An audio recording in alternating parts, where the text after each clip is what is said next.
Guys welcome back. 2025 അവസാനിക്കാനായിട്ട് ഇപ്പം കഷ്ടിച്ചൊരു 2 മാസം കൂടിയേ ഉള്ളൂ. അപ്പോൾ നമുക്ക് 2026 പ്ലാൻ ചെയ്യേണ്ടി. അവസാന നിമിഷം വരെ കാത്തിരുന്ന് പ്ലാൻ ചെയ്യരുത്. ട്രേഡിംഗ് എന്ന് പറഞ്ഞിട്ടുണ്ടെങ്കിൽ ഒരു ഫ്രെയിം വർക്കാണ്.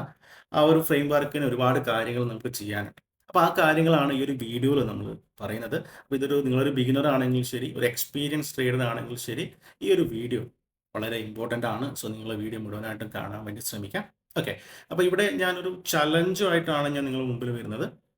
പല ആൾക്കാരും 2026 പ്ലാൻ ചെയ്യാൻ വേണ്ടി ജസ്റ്റ് ഒരു ദിവസം മുൻപാണ് ചെയ്യുന്നത്, അല്ലേ? നമുക്ക് അങ്ങനെയല്ല ചെയ്യേണ്ടത്. ഞാനിവിടെ ഇൻട്രൊഡ്യൂസ് ചെയ്യുന്നത് ഒരു 5-10-21 ചലഞ്ചാണ്, റൈറ്റ്? അപ്പോൾ നമുക്ക് എന്താണ് ഈ ഒരു ചലഞ്ച് എന്ന് നമുക്ക് നോക്കാം. അപ്പോൾ ഇവിടെ മെൻഷൻ ചെയ്തിരിക്കുന്ന ആദ്യത്തേത് 5. സോ ഫസ്റ്റ് 5 ഡേയ്സിനെ പറ്റിയാണ് നമ്മൾ പറയുന്നത്. ആദ്യത്തെ 5 ദിവസം. അപ്പോൾ ഇനി നമുക്ക് 2026 കിടക്കാൻ ഏകദേശം ഒരു 2 മാസത്തിൻ്റെ അടുത്തുണ്ട്, അല്ലേ? അപ്പോൾ നമ്മൾ ഒന്ന് റിയലൈസ് ചെയ്യുക. എന്നിട്ട് ആദ്യത്തെ ഒരു 5 ദിവസം നമ്മൾ ചെയ്യേണ്ടതെന്ന് പറഞ്ഞിട്ടുണ്ടെങ്കിൽ ഐഡൻറ്റിഫൈ നമ്മുടെ മിസ്റ്റേക്ക്. നിങ്ങൾ ആദ്യത്തെ 5 ദിവസം ചെയ്യേണ്ട കാര്യമാണ്. ഇതിനുവേണ്ടി നിങ്ങൾ ചെയ്യേണ്ടത് റിവ്യൂ ചെയ്യുക എന്നുള്ളതാണ്. എന്താണ് റിവ്യൂ ചെയ്യേണ്ടത്? നിങ്ങൾ 2025 എടുത്ത ട്രേഡുകൾ, 2024 എടുത്ത ട്രേഡുകൾ, അല്ലെങ്കിൽ നിങ്ങളുടെ പാസ്റ്റ് ട്രേഡ്സുകൾ എടുക്കുക. ബ്രോക്കേഴ്സിൻ്റെ ബാക്കപ്പ് ചെന്നാൽ നമുക്ക് കിട്ടും. അത് കഴിഞ്ഞിട്ട് റിവ്യൂ ചെയ്യുക. ഞാൻ എന്തൊക്കെ കാര്യങ്ങളാണ് അവിടെ ചെയ്തിരിക്കുന്നത്, എങ്ങനെയാണ് ഞാൻ പൊസിഷൻ സൈസിങ് മാനേജ് ചെയ്തിരിക്കുന്നത്, ഈ കാര്യങ്ങളൊക്കെ ഒന്ന് റിവ്യൂ ചെയ്യുക. രണ്ടാമത്തെ കാര്യം എന്ന് പറഞ്ഞിട്ടുണ്ടെങ്കിൽ ലോസ് വന്ന ദിവസങ്ങളിൽ, അല്ലെങ്കിൽ ബിഗ് ലോസ് വന്ന ദിവസങ്ങളിൽ സ്പോട്ട് ചെയ്യുക എന്നുള്ളതാണ്. ചില ദിവസങ്ങളിൽ നമുക്ക് ലോസുകൾ വന്നിട്ടുണ്ടാവും. അതെങ്ങനെയാണ് ലോസുകൾ വന്നിരിക്കുന്നത് ഒന്ന് മെമ്മറൈസ്, ഒന്ന് ഓർത്തെടുക്കാൻ വേണ്ടി ശ്രമിക്കാം. ഞാൻ അവിടെ സ്റ്റോപ്പ് ലോസും യൂസ് ചെയ്തിട്ടില്ലേ, അല്ലെങ്കിൽ ഞാൻ ഏർലി എൻട്രി ആണോ എടുത്തിരിക്കുന്നത്, ഇങ്ങനെയുള്ള കാര്യങ്ങൾ ഒന്ന് ഐഡൻറ്റിഫൈ ചെയ്യാൻ വേണ്ടി ശ്രമിക്കാം. അല്ലെങ്കിൽ വലിയ ക്വാണ്ടിറ്റി എടുത്തിട്ടാണോ, പൊസിഷൻ സൈസിങ് എടുത്തിട്ടാണോ ലോസ് വന്നിരിക്കുന്നത്, നിങ്ങൾക്കുണ്ടായ ലോസുകളൊക്കെ ഒന്ന് ഐഡൻറ്റിഫൈ ചെയ്യുക, ഒന്ന് സ്പോട്ട് ചെയ്യുക എന്നുള്ളതാണ് രണ്ടാമത്തെ ഒരു സ്റ്റെപ്പ്. ആൻഡ് മൂന്നാമത്തത് നമുക്ക് എല്ലാവർക്കും അറിയാവുന്നതുപോലെ തന്നെ ട്രേഡിങ്ങിൽ ഏറ്റവും ഇമ്പോർട്ടൻ്റ് ഒരു ഫാക്ടറാണ് ഇമോഷണൽ. എല്ലാവർക്കും ഇമോഷണൽ ഉള്ള ആൾക്കാരാണ്, അല്ലേ? നമുക്ക് മനുഷ്യന്മാരാണ്. അപ്പോൾ നമ്മൾ ആ ഒരു റിവ്യൂ ചെയ്യുന്ന സമയത്ത് നമുക്ക് ഉണ്ടായ പ്രോബ്ലംസ്, ഇമോഷണലായിട്ട് നമുക്ക് ഉണ്ടായ പ്രോബ്ലംസ് സ്പോട്ട് ചെയ്യുക. ഫിയർ ആണോ, അല്ലെങ്കിൽ ഫോമോ ആണോ, ഫിയർ ഓഫ് മിസ്സിങ് ഔട്ട് ആണോ, പേടി കൊണ്ടാണോ ഞാൻ ലോസ് വന്നിരുത്തിയിരിക്കുന്നത്, അല്ലെങ്കിൽ ഞാൻ ഓടിക്കേറി ഈ ഒരു എൻട്രി മിസ് ആവുമെന്ന് വിചാരിച്ച് ട്രേഡുകൾ എടുത്തതാണോ, ഇങ്ങനെ ഉണ്ടാകുന്ന ഒരുപാട് ഇമോഷൻസ് ഉണ്ട്. അതൊക്കെ ഒന്ന് സ്പോട്ട് ചെയ്യുക. പെട്ടെന്ന് നമുക്ക് ഓർത്തെടുക്കാൻ കഴിയില്ല, ബട്ട് നമ്മൾ ഓർത്തെടുക്കാൻ വേണ്ടി ശ്രമിക്കാം. പിന്നെയുള്ളത് നോട്ട് ഡൗൺ എവ്രിതിങ്. നിങ്ങൾ ഈ റിവ്യൂ ചെയ്തിരിക്കുന്ന കാര്യങ്ങളൊക്കെ നോട്ട് ചെയ്തിരിക്കുക. ഇത് കുറച്ച് സമയം എടുക്കും. നിങ്ങൾ ആലോചിക്കുക, നിങ്ങൾ ഇരുന്ന് ആലോചിക്കുക, കിടന്ന് ആലോചിക്കുക, ഭക്ഷണം കഴിക്കുമ്പോൾ ആലോചിക്കുക.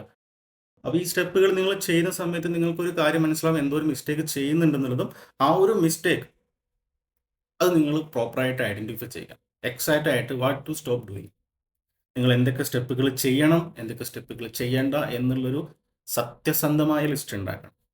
വെറുതെ ചുമ്മാ ഉണ്ടാക്കുന്നില്ല, നമ്മളോട് തന്നെ മനസ്സിലാക്കിയിട്ട് സത്യസന്ധമായിട്ടുള്ളൊരു ലിസ്റ്റ് ഉണ്ടാക്കുക എന്നുള്ളതാണ് first step.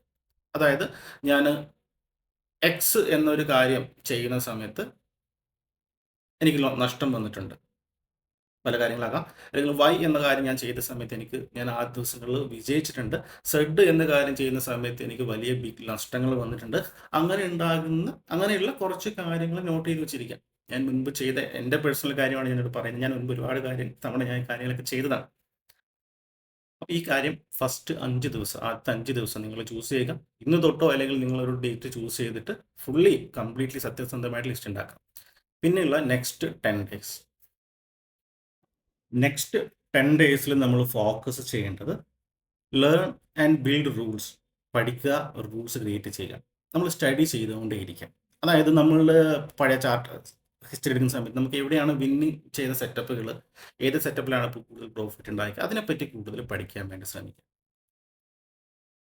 Then back test ചെയ്യുക. മാക്സിമം ബാക്ക് ടെസ്റ്റ്, നിങ്ങൾക്ക് എത്ര ചാർട്ടുകൾ എടുക്കാൻ വേണ്ടി പറ്റുന്നോ അത്രയും ബാക്ക് ടെസ്റ്റ് ചെയ്യുക. നിങ്ങളുടെ കയ്യിലുള്ള സ്ട്രാറ്റജി ഒന്നുകൂടി റിഫൈൻ ചെയ്യുക. നിങ്ങൾക്ക് എവിടെയാണ് ലോസ് വന്ന കാര്യങ്ങളൊക്കെ നിങ്ങൾക്ക് മനസ്സിലായിട്ടുണ്ട്. അപ്പോൾ അത് ഒന്നുകൂടി റിഫൈൻ ചെയ്യുക. ഏത് കാര്യം ആഡ് ചെയ്യുക, എന്തൊക്കെ കാര്യങ്ങൾ ശ്രദ്ധിച്ചിട്ടുണ്ടെങ്കിൽ എനിക്ക് കുറച്ചുകൂടി ബെറ്റർ റിസൾട്ട് കിട്ടുമെന്നുള്ളത് ഒന്നുകൂടി റിഫൈൻ ചെയ്യാം. ദെൻ മൂന്നാമത്തെന്ന് പറഞ്ഞിട്ടുണ്ടെങ്കിൽ ക്രിയേറ്റ് റൂൾസ്. മസ്റ്റായിട്ട് ചെയ്യേണ്ട ഒരു കാര്യമാണ്.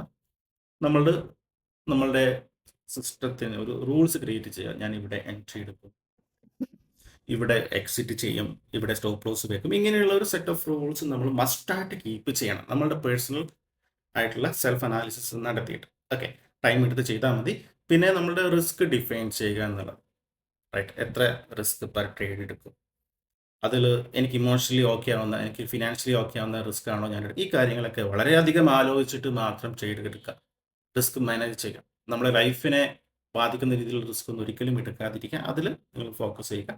അപ്പോൾ ഇത്രയും കാര്യങ്ങൾ ഇത്രയും കാലം ചെയ്യുന്ന സമയത്ത് ഇതിന് നമ്മളൊരു ഗോൾ എന്ന് പറഞ്ഞിട്ടുണ്ടെങ്കിൽ ഒരു സിമ്പിൾ സിസ്റ്റം ഡെവലപ്പ് ചെയ്യുക എന്നുള്ളതാണ്. ഈ ഒരു 10 ദിവസം കൊണ്ട് ഒരു സിമ്പിൾ സ്ട്രാറ്റജി, ഒരു സിമ്പിൾ സെറ്റ്. കോംപ്ലക്സ് ആയിട്ടുള്ള സ്ട്രാറ്റജികൾ വേണ്ട, നമുക്ക് ഹൈ ആക്യുറസി ആയിട്ടുള്ള സ്ട്രാറ്റജികൾ നമുക്ക് വേണ്ട. അത് നമുക്ക് എന്താണ്, ഒരുപാട് പ്രശ്നങ്ങൾ, ഇമോഷണൽ ട്രബിൾ തരും. അപ്പോൾ വളരെ സിമ്പിൾ ആയിട്ടുള്ള സ്ട്രാറ്റജി, ഒരു സെറ്റപ്പ് ക്രിയേറ്റ് ചെയ്യുക എന്നുള്ളതാണ് നെക്സ്റ്റ് 10 ഡേയ്സിൽ നിങ്ങളുടെ ചലഞ്ച്. അത് നിങ്ങൾക്ക് ഒരുപാട് സോഴ്സസ് ഉണ്ട്, നമുക്ക് യൂട്യൂബ് വീഡിയോസ് ഉണ്ട്, അല്ല ഒരുപാട് പേര് വീഡിയോസ് ചെയ്തിട്ടുണ്ട്. അതിൽ സിമ്പിൾ ചൂസ് ചെയ്യാം, അല്ലെങ്കിൽ നിങ്ങൾക്ക് ഇഷ്ടപ്പെട്ട കോഴ്സുകൾ ചെയ്യാം, ഈ കാര്യങ്ങളൊക്കെ നിങ്ങൾക്ക് ചെയ്യാം. ഓക്കെ, അത് കഴിഞ്ഞിട്ട് നെക്സ്റ്റ് 21 ദിവസം നമ്മൾ പ്ലാൻ ചെയ്യേണ്ടത് ഒരു ലൈവ് ട്രേഡാണ്. അതായത് 21 ദിവസം നമ്മളൊരു സെറ്റപ്പ് ക്രിയേറ്റ് ചെയ്തു. അപ്പോൾ 21 ദിവസം നിങ്ങൾ ആ ഒരു സെറ്റപ്പിൽ ട്രേഡ് കൺസിഡർ ചെയ്യുക എന്നുള്ളതാണ്. സിമ്പിൾ സിസ്റ്റം നിങ്ങൾ ഡെവലപ്പ് ചെയ്തിട്ടുണ്ട്. അത് കഴിഞ്ഞിട്ട് നിങ്ങൾ 21 ദിവസത്തേക്ക് ചെയ്യുന്ന ശ്രദ്ധിക്കേണ്ട ഒരു കാര്യം എന്ന് പറഞ്ഞിട്ടുണ്ടെങ്കിൽ, ഒന്ന് ചെറിയ ക്വാണ്ടിറ്റി എടുത്ത് ചെയ്യാം. Trade small. ഓപ്ഷൻസിലാണെങ്കിൽ ചെറിയ 1 ലോട്ട്, ഇക്വിറ്റിയിലാണെങ്കിൽ വളരെ ചെറിയ ക്വാണ്ടിറ്റി, നമ്മൾ റിസ്കിനനുസരിച്ചിട്ട് കാര്യങ്ങൾ. കാരണം ഈ ഒരു സ്റ്റേജിൽ നമ്മൾ ജസ്റ്റ് നമ്മളുടെ ഡിസിപ്ലിൻ കൊണ്ടുവരാനാണ് നമ്മൾ ശ്രമിക്കുന്നത്, പ്രോഫിറ്റിന് വേണ്ടിയുള്ള ഒരു സ്റ്റെപ്പ് അല്ലായിരുന്നു. ഓക്കെ, രണ്ടാമത്തെ കാര്യം എന്ന് പറഞ്ഞിട്ടുണ്ടെങ്കിൽ റൂൾസ് ഫോളോ ചെയ്യുക എന്നുള്ളതാണ്. നമ്മൾ ക്രിയേറ്റ് ചെയ്തിരിക്കുന്ന റൂൾസ് മസ്റ്റായിട്ട് ഫോളോ ചെയ്യുക. പിന്നെ എല്ലാവരും ചെയ്യുന്ന ഒരു കാര്യമാണ് പകുതിക്ക് വെച്ച് നിർത്തുന്നത്. അപ്പോൾ ഡോണ്ട് ചേഞ്ച് സിസ്റ്റം, അല്ലെങ്കിൽ ചേഞ്ച് റൂൾസ്. പകുതി വെച്ച് നിർത്തി പോകരുത്, പകുതി വെച്ചിട്ട് റൂൾസ് ചേഞ്ച് ചെയ്യരുത്. അങ്ങനെ ചെയ്യുവാണെങ്കിൽ നിങ്ങൾക്ക് തീരെ ഡിസിപ്ലിൻ ഇല്ല, പേഷ്യൻസ് ഇല്ല, ക്ഷമയില്ല എന്ന് തന്നെയാണ് അർത്ഥം. നിങ്ങൾ ട്രേഡിങ്ങിലോട്ട് വരേണ്ട ആവശ്യമില്ല അങ്ങനെയാണെങ്കിൽ.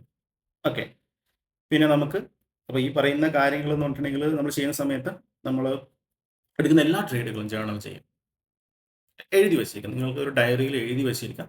ജേർണൽ മീൻസ് നിങ്ങൾക്ക് അവിടെ ഉണ്ടാകുന്ന ഇമോഷൻസ്, ചലഞ്ചസ്, എടുക്കുന്ന എൻട്രി, എല്ലാ കാര്യങ്ങളും എഴുതി വെച്ചിരിക്കാം. ഒരു കാര്യം വിട്ടുകൊണ്ട് ആവശ്യമില്ല, എല്ലാ കാര്യങ്ങളും നോട്ട് ചെയ്ത് വെച്ചിരിക്കാം. ഓക്കെ, അപ്പോൾ ഈ സ്റ്റെപ്പ് എന്ന് പറഞ്ഞിട്ടുണ്ടെങ്കിൽ 21 ദിവസം ഉണ്ടെങ്കിൽ നമ്മൾ പ്രോഫിറ്റ് എടുക്കാൻ വേണ്ടിയല്ല, നമ്മളൊരു കൺസിസ്റ്റൻസിക്ക് വേണ്ടിയാണ് നമ്മൾ ചെയ്യുന്നത്. നമ്മൾ 2026 വെൽക്കം ചെയ്യുവാണ്. അപ്പോൾ അതിന് മുൻപായിട്ട് നമുക്കൊരു കൺസിസ്റ്റൻസിക്കാണ് നമ്മൾ ഫോളോ ചെയ്യുന്നത്. ഒരിക്കലും ഈ ഒരു 21 ദിവസം നമ്മൾ പ്രോഫിറ്റിനെ പറ്റി ചിന്തിക്കേണ്ട ആവശ്യമേ ഇല്ല. നമ്മൾ റൂൾ ഫോളോ ചെയ്യുന്നുണ്ടോ, കറക്റ്റായിട്ട് പെർസിസ്റ്റൻസിങ് ചെയ്യുന്നുണ്ടോ, നമ്മൾ ആസ് പെർ പ്ലാൻ അനുസരിച്ചിട്ടാണോ ട്രേഡ് ചെയ്യുന്നത്, ഈ കാര്യങ്ങളാണ് നമ്മൾ നോക്കേണ്ടത്.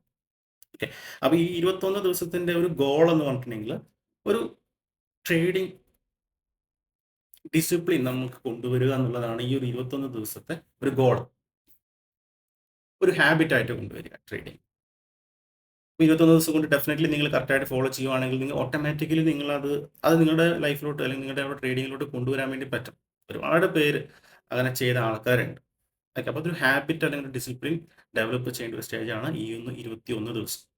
അപ്പോൾ ഇനി നമ്മൾ നേരത്തെ പറഞ്ഞ പോലെ തന്നെ നമുക്ക് ഇനി ഈ ഒരു വർഷം അവസാനിക്കാൻ ഏകദേശം ഒരു 25+ ഏകദേശം ഒരു 50-55 ദിവസത്തിനടുത്തുണ്ട്. അപ്പോൾ അതിൽ നിങ്ങൾ ഈ ഒരു 5, 10, 21 റൂൾസ് ഫോളോ ചെയ്യാൻ നിങ്ങൾക്ക് ഇഷ്ടംപോലെ സമയമുണ്ട്. അപ്പോൾ നിങ്ങൾ ടൈം എടുത്തിട്ട് ചെയ്യാൻ വേണ്ടി ശ്രമിക്കും. അപ്പോൾ ഞാൻ പറഞ്ഞിരിക്കുന്ന ഈ ഒരു ചലഞ്ച് ഡെഫിനറ്റ്ലി വർക്ക് ചെയ്യും. ഡെഫിനറ്റ്ലി 100% ആയിട്ടും ഈ പറഞ്ഞിരിക്കുന്ന കാര്യങ്ങളൊക്കെ ചെയ്യുവാണെങ്കിൽ അത് വർക്ക് ചെയ്യും.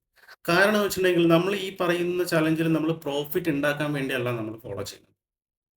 ഒരിക്കലും പ്രോഫിറ്റ് ഉണ്ടാക്കാൻ വേണ്ടിയല്ല.